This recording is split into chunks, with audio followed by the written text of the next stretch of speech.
Mountains are usually very tall and often snow-capped. Now, one can also find moving sheets of ice called glaciers in these mountainous regions.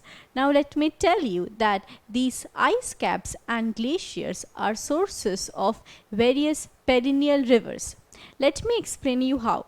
During summer, these ice caps and glaciers melt and give birth to many rivers. In fact, many perennial rivers, that is, the ones that have water round the year. So here we find that mountains, especially the snow-capped mountains and glaciers, are sources of various perennial rivers. Mountains also offer several beautiful sights of waterfalls.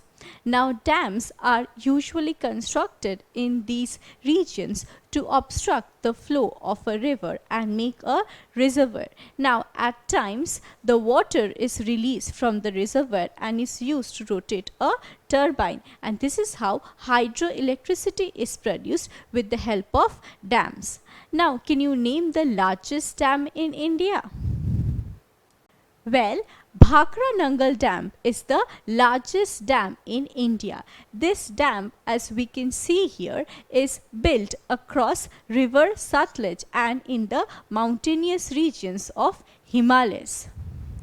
In fact, most of the dams across the world are built in mountainous regions. This is because we know mountains have steep slopes. So rivers run very swiftly down these steep slopes and give rise to waterfalls.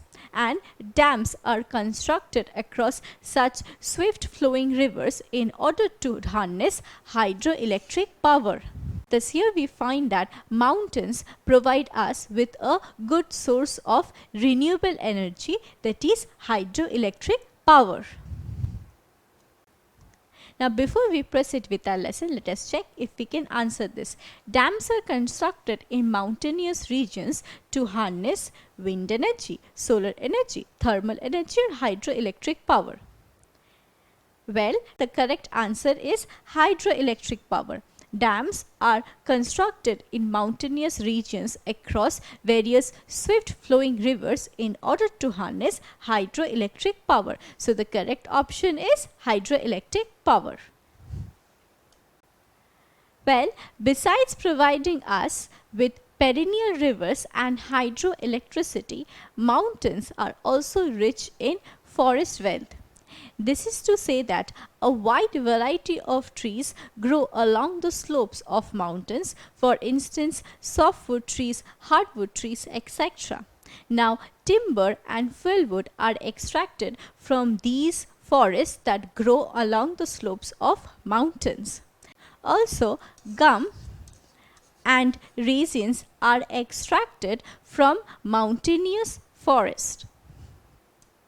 Well, do you like to drink tea? Well, do you know that even tea is a crop? Now, can you tell me in which part of the world tea crop is grown? Well, beverage crops like tea and coffee are mostly grown along the slopes of a mountain, especially in hilly regions. This is because the geographical conditions of mountains are ideal for growing these crops, that is cool and pleasant climate and slant relief. So here we find that mountains provide suitable geographical conditions for growth of beverage crops like tea. So this is because we can find many tea gardens in mountainous regions. Now, apart from tea gardens, many orchards are also found in mountains. This is to say that fruits like apples and cherries are also grown in mountains. Now, for growing these crops, often steps or terraces are cut along the slopes of mountain, and this form of cultivation is known as terrace farming. So terrace farming is a mode of cultivation that is very common in mountainous regions.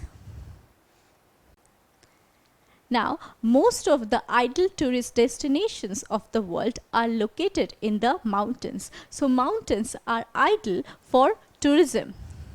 This is to say that the tourists flock up to the mountains not only for the scenic beauty but also for the cool and pleasant climate. Now, apart from enjoying scenic beauty, the tourist can also practice various adventurous sports like paragliding, skiing, rafting, etc. So here we find that mountains are indeed ideal for tourism. Therefore, tourism industry is quite developed in mountainous regions. So in today's video, we discussed in details about various importance of mountains. We learned that ice-capped mountains and glaciers are sources of many perennial rivers. Also, mountains are ideal for tourism. Terrace farming is very common in mountainous regions, and crops like tea and apples are grown along the slopes of a mountain. Also, mountains provide us with a good source of renewable energy, that is hydroelectric power. So this brings us to the end of today's discussion on importance of mountains. Don't forget to subscribe to our channel and hit the bell icon. You can also register for free at DeltaStep.com or download the DeltaStep app to learn one-to-one with our amazing teachers or to get access to our 5,000 amazing videos as per your school syllabus.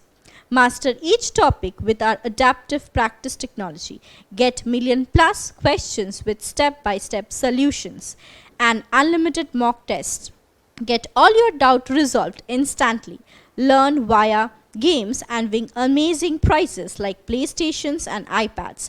So at DeltaStep, learning is not just fun and easy, but it's rewarding too. So register for free now.